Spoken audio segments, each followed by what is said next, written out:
ఆనం రామనారాయణ రెడ్డి గారు.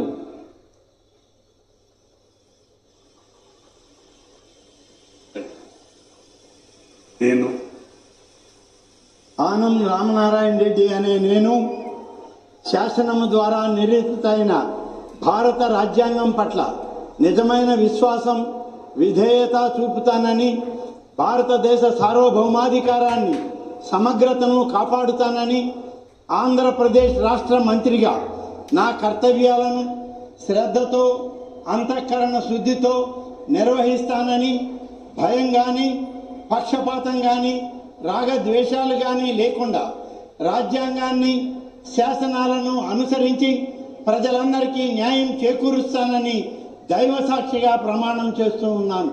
నేను ఆనం రామనారాయణ రెడ్డి అనే నేను ఆంధ్రప్రదేశ్ రాష్ట్ర మంత్రిగా